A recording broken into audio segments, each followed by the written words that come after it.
Welcome to physics code academy. और आज का ये सेशन होने वाला है रीनीट 2026 के लिए, और इसमें हम देखेंगे वर्क, एनर्जी एंड पावर के previous year questions. So first question ये रहा, इसमें दिया है the energy required to break one bond in DNA is 10 to the power -20 joule. This value in eV is nearly. तो ये बहुत सिंपल क्वेश्चन है। इसमें दिया है कि एक डीएनए के बॉन्ड को ब्रेक करने के लिए हमें एनर्जी लगती है। कितनी एनर्जी लगती है? तो E equals to 10 to the power -20 joule. इतनी एनर्जी लग रही है। तो इसको सिर्फ हमें ईवी में रिप्रेजेंट करना है। तो एनर्जी को हमें ईवी में रिप्रेजेंट करना है। Energy in EV. इसको क्या करते हैं, जब भी जूल से हमें ईवी में जाना होता है, उसमें हम 1.6 इंटू 10 टू द पावर -19 से डिवाइड करते हैं। तो सिमिलरली यहाँ पे भी हम क्या करेंगे, 10 टू द पावर -20 जूल को हम कन्वर्ट करने के लिए 1.6 इंटू 10 टू द पावर -19 से डिवाइड करेंगे। और इनका डिवीजन करने के बाद कितना आएगा? इनका डिवीजन करने के बाद आपको मिलेगा 0.06, और ये होगा ईवी। ठीक है, तो एनर्जी ईवी कितनी आई? 0.06 ईवी। तो यहाँ पे कौन सा ऑप्शन सही हो जाता है हमारा? तो यहाँ पे हमारा बी ऑप्शन करेक्ट है। तो सिर्फ यहाँ पे हमें कन्वर्जन करना था। और सिमिलरली वैसे ही ईवी से अगर जूल में जाना होगा तो मल्टीप्लाई कर दोगे डायरेक्ट। तो सेकंड क्वेश्चन ये रहा, इसमें दिया है a force F equals to 20 plus 10y acts on a particle in y direction where F is in newton and y is in metre. Work done by this force to move the particle from y equals to 0 to y equals to 1 is. तो यहाँ पे हम देखो एक axis draw कर लिया हमने। यहाँ पे हम y एक्सिस ले लेते हैं। ये हो गया हमारा y एक्सिस। ये वाला पॉइंट हो जाएगा y इक्वल्स टू 0, और ये वाला पॉइंट हो जाएगा y इक्वल्स टू 1 मीटर। तो यहाँ पे एक ऑब्जेक्ट है, ये ऑब्जेक्ट क्या कर रहा है, इस डायरेक्शन में ट्रैवल कर रहा है, और यहाँ पे हमने फोर्स F लगा दी। ठीक है, तो ये यहाँ इस पॉइंट से इस पॉइंट तक जाएगा। Initial point y equals to 0, final point y equals to 1 metre. ठीक है, तो यहाँ पे हमें वर्क कैलकुलेट करना है। तो वर्क का जो जनरल फॉर्मूला होता है वो क्या होता है? Work equals to force into displacement. तो यहाँ पे देखो वो फोर्स जो दिया है वो है 20 प्लस 10y। तो हमें इसको क्या करना पड़ेगा? इंटीग्रेट करना पड़ेगा। तो वर्क का दूसरा फॉर्मूला क्या हो जाएगा? Work equals to integration of force into ds vector. ठीक है, ds यानी डिस्प्लेसमेंट वेक्टर। तो हम इसको इंटीग्रेट करके सॉल्व करेंगे और लिमिट लगाएंगे y equals to 0 to y equals to 1 metre. तो देखो इंटीग्रेट करने के लिए लिख दिया हमने work equals to integration of f dot ds vector, और यहाँ पे हमने वैल्यू पुट कर दी। इंटीग्रेशन फोर्स की वैल्यू है 20 प्लस 10y, और ये y डायरेक्शन में होने के कारण यहाँ पे हम dy लेंगे। ठीक है, तो इसके रिस्पेक्ट में हम इसको इंटीग्रेट कर देंगे। लिमिट क्या लगाएंगे? y1 to y2। ठीक है, फिर इसको इंटीग्रेट करेंगे। इसको इंटीग्रेट करने के बाद क्या आएगा हमारे पास? 20 को इंटीग्रेट करेंगे तो क्या आएगा? 20y, फिर आगे प्लस 10y का हो जाएगा स्क्वायर डिवाइडेड बाय 2, और यहाँ पे ब्रैकेट क्लोज, और लिमिट लगेगी y1 से लेके y2 तक। y1 क्या है? 0 है, 0 से लेके 1 तक जाएगी अपनी लिमिट। तो देखो ये 2 कैंसिल कर देगा 10 को, 5 बचेगा वहां पे। तो ये क्या होगा यहाँ पे?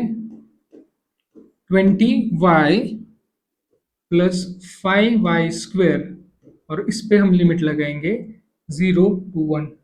अभी देखो जैसे 0 हम y की जगह पुट करेंगे तो सारा 0 हो जाएगा, यानी हमें क्या करना है? सिर्फ 1 पुट करना है y की जगह। तो यहाँ पे हमने ले लिया 20 multiplied by 1 plus 5 into 1 square. ये हो जाएगा 20, ये हो जाएगा 5। फाइनली आंसर क्या मिला हमें? 25। क्या मिला हमें? वर्क मिला। और वर्क किस में होता है, मतलब वर्क का यूनिट क्या होता है? वर्क का यूनिट होता है जूल। तो यहाँ पे 25 जूल का वर्क करना पड़ेगा। यहाँ पे आपका बी ऑप्शन मैच कर रहा है 25 जूल। तो इस क्वेश्चन में आपको दिया है कि एक पोजीशन से दूसरे पोजीशन पे एक 2 kg का ऑब्जेक्ट ट्रेवल कर रहा है और उस पे फोर्स लग रहा है, तो यहां से यहां तक जाने के लिए कितना वर्क डन करना पड़ेगा, ये यहाँ पे पूछा है। तो पहले हम पोजीशन वेक्टर्स लिख लेते हैं। पोजीशन वेक्टर्स कौन से दिए? R1 को क्या बोलेंगे हम? 2i cap plus k cap, ये हो जाएगा 2i cap plus k cap. दूसरा R2 वेक्टर क्या होगा? R2 वेक्टर होगा 4i cap plus 3j cap minus k cap. ठीक है, तो ये इनिशियल पॉइंट है, ये फाइनल पॉइंट है। तो देखो, फर्स्ट पॉइंट का ये पोजीशन वेक्टर हुआ, ये सेकंड पॉइंट का पोजीशन वेक्टर हुआ, और इन दोनों के बीच का हम डिफरेंस निकालेंगे तो वो डिस्प्लेसमेंट के इक्वल आता है। यानी डिस्प्लेसमेंट को हम ऐसे रिप्रेजेंट करेंगे, उसमें लिखेंगे R2 vector minus R1 vector, और ये क्या होगा सब्ट्रैक्ट करने के बाद यहाँ पे लिखेंगे 4i cap plus 3j cap minus k cap minus 2i cap plus k cap. ठीक है, तो 4i कैप से माइनस 2i कैप करेंगे तो क्या बचेगा? तो बचेगा 2i कैप। फिर j कैप नहीं है यहाँ पे, तो ऐसे कैसे लिख देंगे इसको? 3j cap. उसके बाद minus k cap minus k cap, तो वो हो जाएगा माइनस 2k कैप। ठीक है, तो ये आपको क्या मिला? डिस्प्लेसमेंट वेक्टर मिल गया आपको। तो अभी देखो, फोर्स भी वेक्टर में है और डिस्प्लेसमेंट भी वेक्टर में है, तो इनको क्या करेंगे? इनसे हम वर्क फाइंड करेंगे। तो वर्क का फॉर्मूला क्या आता है? वर्क होता है work equals to F into S. ठीक है, फोर्स की जगह हम वैल्यूज पुट करेंगे। फोर्स की वैल्यू क्या दी थी? 3i कैप प्लस जे कैप, यहाँ पे हो जाएगा 3i कैप प्लस जे कैप, और आगे डॉट, आगे क्या था हमारे पास? 2i cap plus 3j cap, 2i cap plus 3j cap minus 2k cap. ठीक है, तो ये इन दोनों का डॉट प्रोडक्ट है। डॉट प्रोडक्ट लेते हुए क्या करेंगे? ये आई कैप की जो भी टर्म्स है वो मल्टीप्लाई करेंगे, तो 3 मल्टीप्लाइड बाई 2, और इसका जो आंसर होता है, डॉट प्रोडक्ट का जो आंसर होता है, वो स्केलर फॉर्म में आता है, यानी नंबर आएगा सिर्फ, और ये आई कैप कैंसिल हो जाएगा। यहाँ पे 3 मल्टीप्लाइड बाई 2 हो जाएगा 6। ठीक है, इसके बाद जे को जे से मल्टीप्लाई करेंगे, 1 इंटू 3 हो जाएगा 3 प्लस 3। अभी यहाँ पे के कैप नहीं है और वहां पे है, तो यहाँ पे 0 से मल्टीप्लाई करेंगे 2 को, तो 0 आएगा। तो हमारे पास फाइनल आंसर बच जाता है 6 प्लस 3, जो कि होता है 9, और इसको हम लिखेंगे जूल्स में। तो वर्क कितना करना पड़ेगा? वहां से 9 जूल का वर्क करना पड़ेगा। तो इसमें हमारा फर्स्ट ऑप्शन सही है, 9 जूल। तो फोर्थ क्वेश्चन ये रहा, इसमें दिया है particle moves from a point -2i cap plus 5j cap to 4j cap plus 3k cap when a force of 4i cap plus 3j cap is applied, how much work has been done by the force? तो force की value दी है और 2 points हमें दिए हैं, तो वहां पे वर्क डन कैलकुलेट करना है। तो सिमिलरली हम यहाँ पे क्या लिखेंगे? जो पोजीशन वेक्टर होगा, पहले तो लिखेंगे R1 जो पोजीशन वेक्टर है, उसकी वैल्यू दी है -2i cap plus 5j cap. ठीक है, इसके बाद R2 वेक्टर की वैल्यू दी है 4j cap plus 3k cap. अभी इन दोनों में से हम डिस्प्लेसमेंट फाइंड करेंगे, यानी इन दोनों का डिफरेंस डिस्प्लेसमेंट के इक्वल आएगा। तो यहाँ पे हम लिख देते हैं डिस्प्लेसमेंट इक्वल्स टू क्या होगा? R2 minus R2 vector minus R1 vector. R2 vector यानी ये, तो हो जाएगा 4j cap plus 3k cap minus 2i cap plus 5j cap. ठीक है, तो इन दोनों को हम ब्रैकेट ओपन करके लिखेंगे। यहाँ पे होगा 4j cap plus 3k cap ये होगा माइनस माइनस हो जाएगा प्लस 2 i कैप, माइनस यहाँ पे जाएगा तो माइनस हो जाएगा -5 j कैप। इसको ऐड करने के बाद पहले तो 2 i कैप को लिख लेते हैं, ये 2 i कैप प्लस ये दोनों जो टर्म है वो माइनस हो जाएगी, तो क्या बचेगा -j कैप बचेगा, फिर +3 k कैप। तो ये हो गया हमारा डिस्प्लेसमेंट वेक्टर। ठीक है, अभी फोर्स को डिस्प्लेसमेंट से मल्टीप्लाई करेंगे तो हमें वर्क डन मिल जाएगा, तो इसको हमें इससे मल्टीप्लाई करना है। तो वर्क क्या होगा, work equals to F into S. ठीक है, फोर्स की वैल्यू कितनी दी है, फोर्स की वैल्यू है 4 i cap plus 3 j cap, 4 i cap plus 3 j cap. और जो एस वेक्टर आया था हमारा वो क्या आया है, 2 i cap minus J cap, 2 i cap minus j cap plus 3 k cap. ठीक है, तो सिमिलरली यहाँ पे भी हम ऐसे ही करेंगे, आई कैप की टर्म से मल्टीप्लाई करेंगे, 4 × 2 हो जाएगा 8।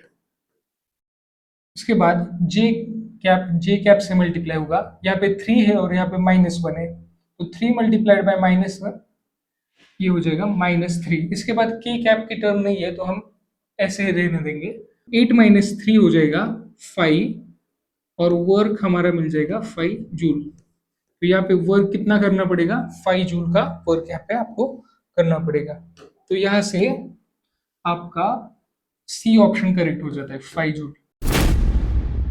A mass of 0.5 kg moves with a speed of 1.5 meter per second on a horizontal smooth surface, collides with a nearly weightless spring of force constant k equals to 50 Newton per meter. The maximum compression of the spring would be। तो भी आप इसको example को समझ लो पहले। तो इसमें दिया है कि एक जो ऑब्जेक्ट है जिसका मास 0.5 kg है, वो क्या कर रहा है, राइट साइड की तरफ जा रहा है, और इसको वेलोसिटी है कौन सी डायरेक्शन में, इस डायरेक्शन में वेलोसिटी है। वेलोसिटी की वैल्यू कितनी दी है, 1.5 मीटर पर सेकेंड। तो ये जैसे ही यहाँ पे जाएगा तो इसकी कुछ ना कुछ तो काइनेटिक एनर्जी होगी, तो ये काइनेटिक एनर्जी स्प्रिंग में ट्रांसफर कर देगा, और इस स्प्रिंग में ट्रांसफर होने के बाद ये जो स्प्रिंग है वो यहाँ तक कुछ कंप्रेशन करेगी, मतलब कंप्रेस हो जाएगी स्प्रिंग। तो हमें ये कंप्रेशन निकालना है। तो इस केस में क्या होगा, जो भी हमारी काइनेटिक एनर्जी है वो स्प्रिंग एनर्जी में स्टोर हो जाएगी, यानी ये काइनेटिक एनर्जी पोटेंशियल एनर्जी बन के स्प्रिंग में स्टोर हो जाएगी, और जितनी हम काइनेटिक एनर्जी देंगे उतना स्प्रिंग में हमें कंप्रेशन देखने को मिलेगा। तो यहाँ पे हमें सिर्फ दो एनर्जीज को इक्वेट करना है। तो पहले देखो क्या क्या दिया है आपको, यहाँ पे आपको मास दिया है, mass of the object is m equals to 0.5 kg। इसके बाद हमें दिया है speed v equals to 1.5 metre per second on horizontal smooth surface collides with nearly weightless spring. Spring का कोई मास नहीं है, और वहां पे जो फोर्स कांस्टेंट है वो k की वैल्यू आती है 50 newton per metre. The maximum compression, and हमें x की वैल्यू फाइंड करनी है। तो देखो इसके लिए हम फॉर्मूला कौन सा यूज करेंगे, काइनेटिक एनर्जी हाफ mv², ये किसके इक्वल हो गई, स्प्रिंग फोर्स के इक्वल होगा, मतलब स्प्रिंग में जो एनर्जी स्टोर होगी वो कितनी होगी, हाफ kx²। ठीक है, तो यहाँ से पहले देखो हाफ हाफ कैंसिल हो जाएगा, यहाँ पे बचेगा mv² इक्वल्स टू kx²। मास की जगह वैल्यू पुट करेंगे 0.5, वेलोसिटी का स्क्वायर करेंगे यानी 1.5 मल्टीप्लाइड बाय 1.5।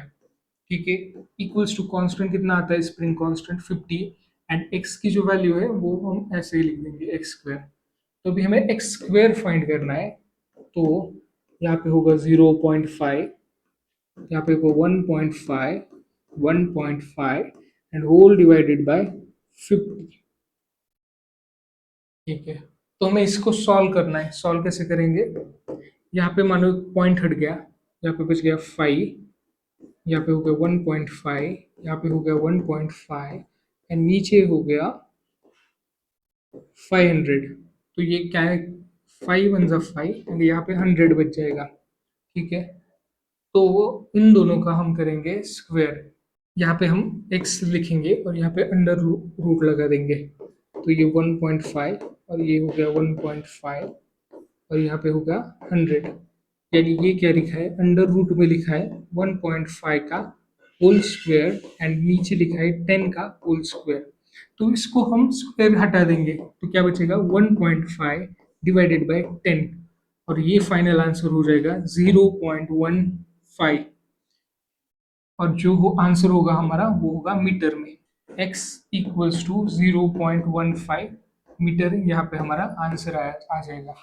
तो यहाँ पे कौन सा ऑप्शन मैच कर रहा है, यहाँ पे हमारा ए ऑप्शन मैच कर रहा है। The potential energy of a long spring when stretched by 2 centimeter is U. If the spring is stretched by 8 centimeter, potential energy stored in it will be. तो यहाँ पे देखो, एक हमें स्प्रिंग दिया है और स्प्रिंग को क्या करेंगे हम लोग, यहाँ से 2 सेंटीमीटर खींचा है यहाँ तक, तो इसमें जो पोटेंशियल एनर्जी स्टोर होगी वो U के इक्वल होगी। और वैसे ही सिमिलर स्प्रिंग को अगर हम 8 सेंटीमीटर खींचे यहाँ से यहाँ तक 8 सेंटीमीटर खींचे, तो इसमें जो एनर्जी स्टोर होगी वो किसके इक्वल होगी, तो इसको हमने U बोला, इसको बोलेंगे हम लोग U1। ठीक है, तो हम यहाँ पे पोटेंशियल एनर्जी का फॉर्मूला लिखेंगे। U इक्वल्स टू क्या होता है, हाफ के एक्स स्क्वायर। ठीक है, तो हाफ इंटू के इंटू एक्स स्क्वायर क्या होगा, 2 का स्क्वायर हो जाएगा 4, तो ये 2 से 2 कैंसिल हो जाएगा, 2 बचेगा। तो यहाँ पे U की वैल्यू आती है हमारी 2k। ठीक है, इसके बाद ये जो U1 होगा, U1 की जो पोटेंशियल एनर्जी होगी वो हाफ के x1 स्क्वायर के इक्वल आएगी। और यहाँ पे x कितना है, हाफ के इंटू 8 का होल स्क्वायर।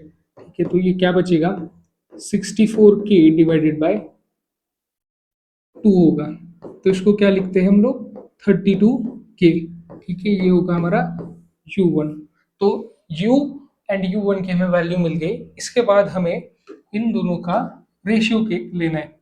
तो रेशियो कैसे लेंगे, तो देखो U डिवाइडेड बाय U1 का रेशियो हो जाएगा 2k डिवाइडेड बाय 32k। के कैंसिल हो जाएगा, 2/32 हो जाएगा 1/16। ठीक है, तो ये हो गया 1/16 U/U1। और यहाँ पे हमें U1 की वैल्यू कैलकुलेट करनी है, तो U1 इधर चला जाएगा, U1 इक्वल्स टू और 16U से मल्टीप्लाई हो जाएगा, यानी 16U हमारा फाइनल आंसर हो जाता है। यानी ये जो 8 सेंटीमीटर खींचने के बाद जो पोटेंशियल एनर्जी स्टोर होगी वो होगी 16U के बराबर। तो आपका सी ऑप्शन करेक्ट हो जाता है।